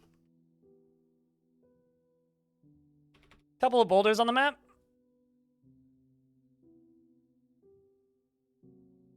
I mean, look how much diorite we have. Just a little bit of diorite, you know, 16,160 diorite. So, I mean, if I go back up to the top here and open this up. So no, in fact, stone storage is one of the most active jobs in the fort. They are, I can't remember which one it is, but one of these two. One of these is for ore, and then the other one is for stone. But they are constantly filling these up. And pushing the wheelbarrows, and pushing the mine carts into the fort. Like, see? Although this one just has granite on top of it, which is kind of funny. That one's got gold nuggets on it. That one's got a piece of granite in it. That one's also got a piece of diorite in it. Dwarves are pulling the boulders over when they run them all the way down. Yeah. In fact, I should make another one up here for gems.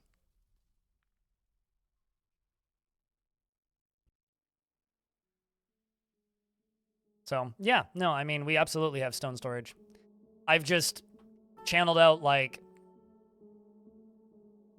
what is it, like 80 levels? Okay, not quite that many.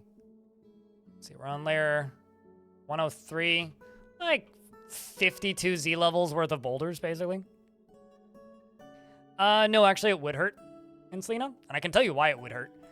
Is because right now there is on average like 30 hauling jobs between these two stockpiles and those. So it's like up to 5 dwarves, I think, can fill a minecart concurrently because 5 boulders can go into one of these. So it's like 10 jobs for this side plus 10 jobs for this side plus 5 wheelbarrows for each of these. So that's like 10, 20, 30, 40 jobs already right there. Plus the pushing the minecarts back and forth jobs. If I were to add more in, it would put, like, I'm already at a point right now where it takes like 5 to 10, if not more minutes, real time to get a an item put onto a pedestal because there's so many hauling jobs in the priority queue for them to go through. So, no, it wouldn't actually, because I'm kind of already at capacity for how much hauling I can be doing. I mean, what I could do is I could remove the minecarts and then just make a really big, what's it called, stockpile up here and just use an infinite stockpile, but then we wouldn't have the minecarts, and where's the fun in that? So, yeah, no, it's not as easy as it sounds, I suppose.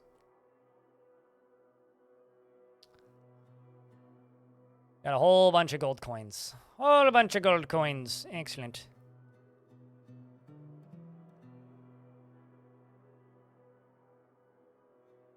Let's just dig out the sides of these. Sides of these. And the sides of these. Once all that's done.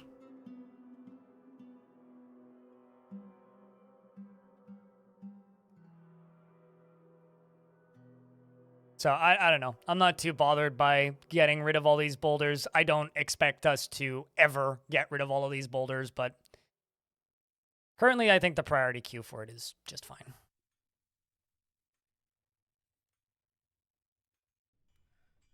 Although I am going to make a really big gem stockpile up here.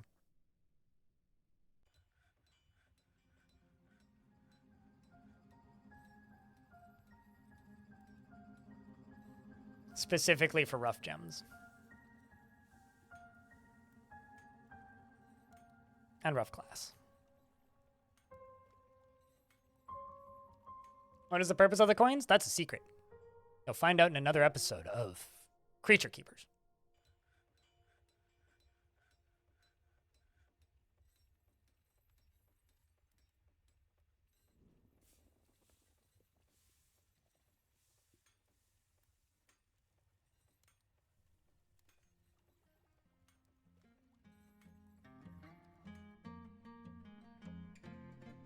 And also, once we're done digging this out, then I can go back to working on the moat.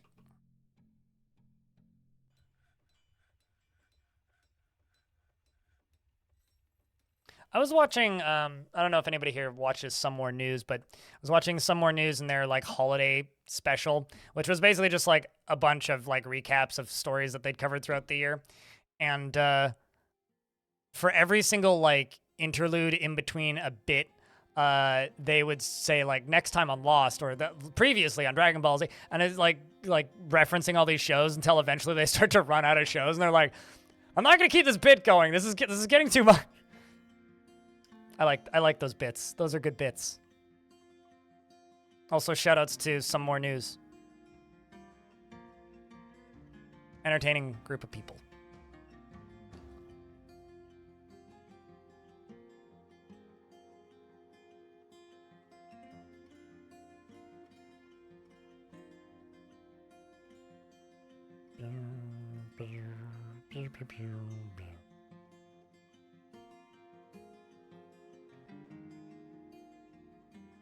Cody's News Shodies. Yes.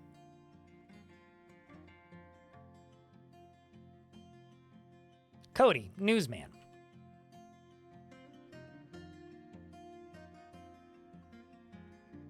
This is like one of those few YouTube channels that I've just watched on and off as long as YouTube has existed in my brain. It's like I've just been aware of them for so long, and then I forget about them for a couple years at a time and then go, all right, yeah, they exist. I like those people.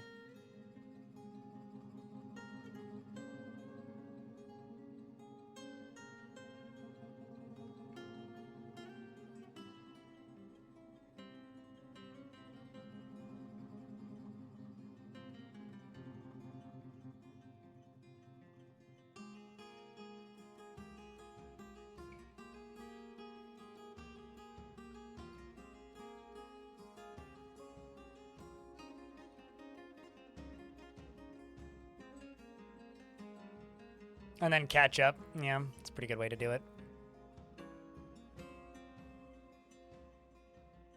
All right, let's do all this. We're gonna need a decent amount of power in here, but not too much. And don't worry, chat room. If you know what I'm building here. If you're in the know, you know. Problem's gonna be getting power into here, actually. I'm gonna need power. Don't know how I'm gonna do that. This is why I'm not gonna get this done today. I just think there's a really cool idea. Okay, I'll kind of out it. I just think it's a really neat visual to just have a bunch of dudes walking up to my front gate here and then just getting obliterated by shrapnel.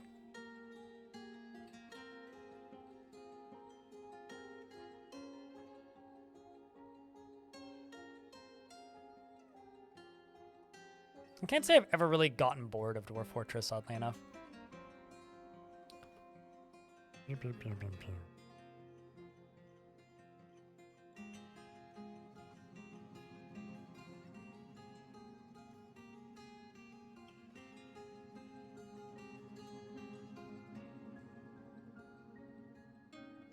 Tom Scott isn't retiring.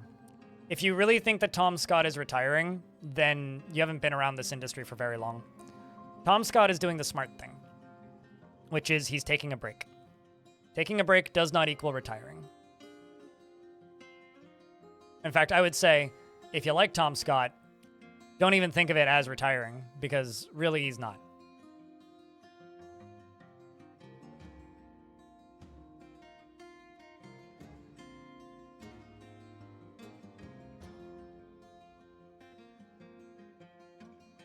Don't need this to go too fast, so we'll just run it to there. But I need access to a chain. Actually, I need chains anyway. How many gold bars do I have right now? 417. Doesn't stop. I have so much gold. Gold chain. I'm kind of expecting to run out of coal at some point, but haven't. Weird.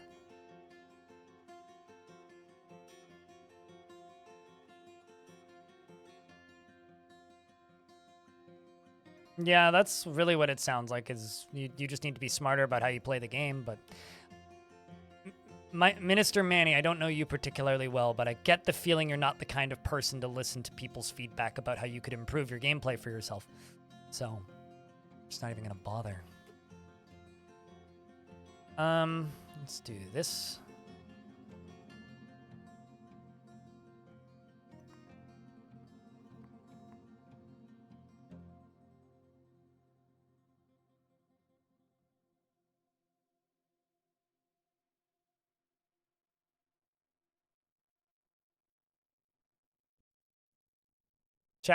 YouTube chat knows what's up.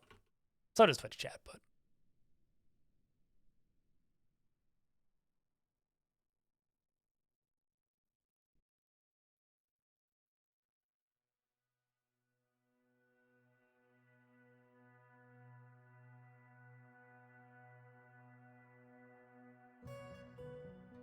Guess I'd do 2 levers for this. So the problem with this is, in order to actually have a way into here, I literally have to go under the caverns, which is exceptionally stupid. But it quite literally is the only way that I can have a door going into this consistently.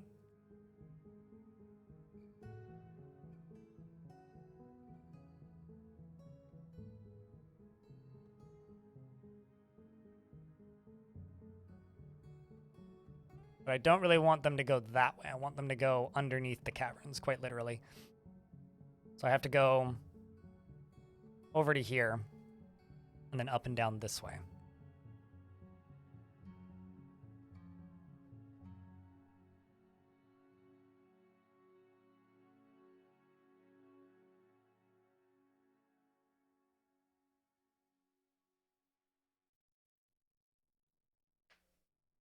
Which will be a really long walk. But it'll be fine. It'll be fine. It's okay, the dwarves will get their cardio. It's fine.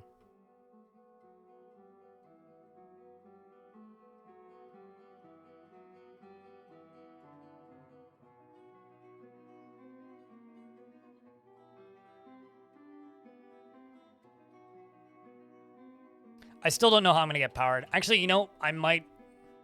You know how we might end up doing power? Ooh. That'd be a dumb way of doing power. Woodworkers Guild Hall. Oh boy. We may need to go deeper. Find power underneath. That's what she said? Well, the problem is if I were to do a really large platform from the surface, let's just say we do it that way, right? If I do it that way, there's a problem. And the problem is, it's likely no matter how I do, unless I do that in a really inconvenient fashion, things will just be able to climb in, for lack of a better term. So I'm I'm giving it a think right now. But that is a option, I suppose. It's not an option I particularly like.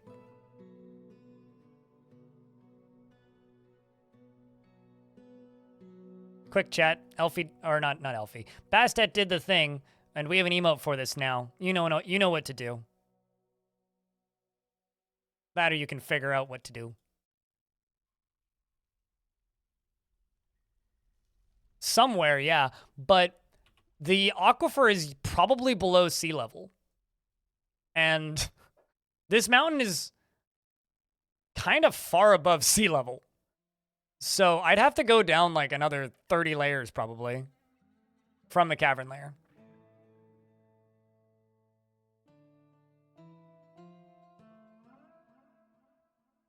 Which is kind of funny.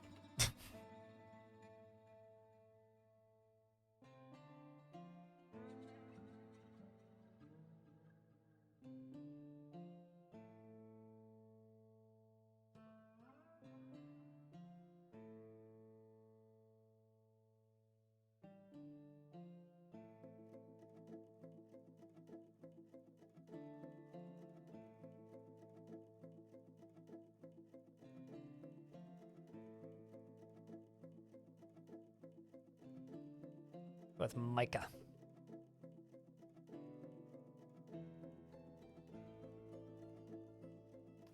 Bite D's. I'm not going to finish that sentence.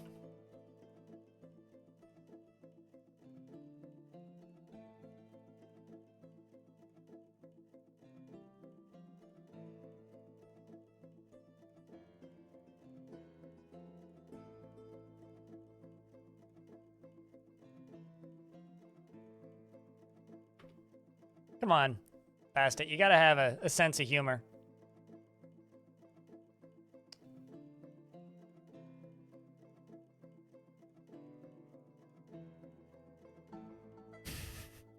No, because I understand that I've got a like 250 people on 2 platforms watching with an itchy trigger finger on the clipping button.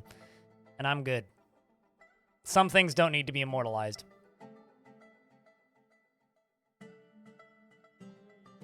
See how he bites off the shell to get at the nut? Bad pilot.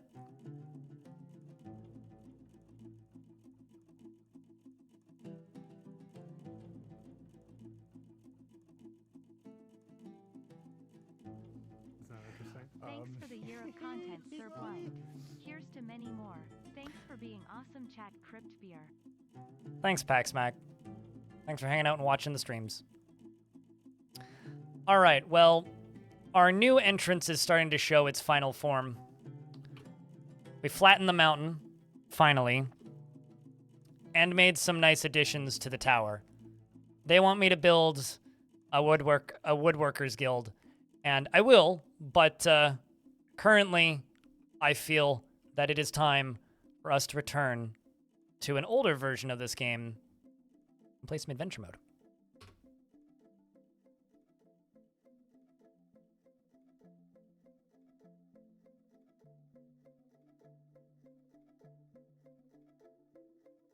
I don't know. I'm sure you can figure it out, Manny.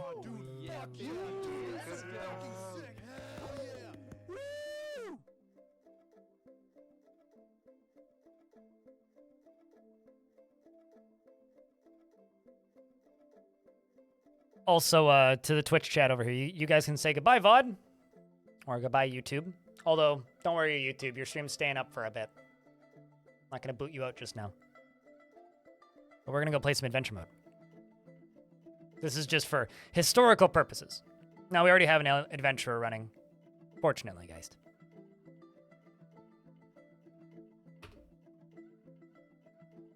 Perfect timing with that ad break, I swear. Like it's like I'm good at this. It's like I'm good at this. All right, let's just update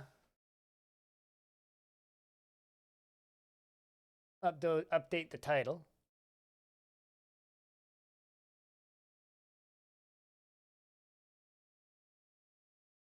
And open this up. Go to desktop, go to DF version 47. Swap out tile sets real quick. I was using a different one, and I want to keep things consistent. We're going to be using Vettlinger's tile set. Update save games. I don't have to do everything manually.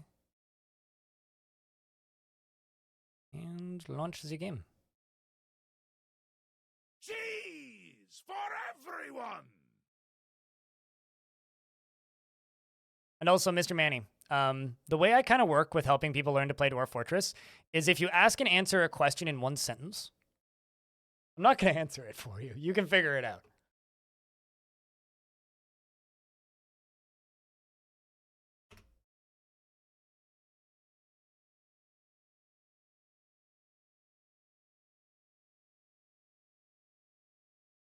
Because you asked, what is a stalker, right? And then you said a necromancer came in and made him.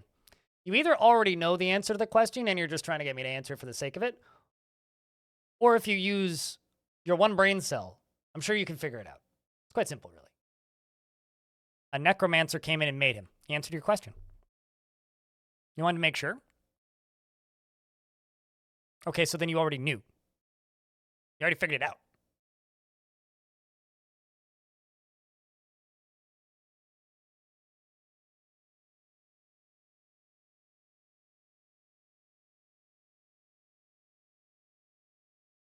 Necromancers are perfectly normal dwarves. Just like any other dwarf.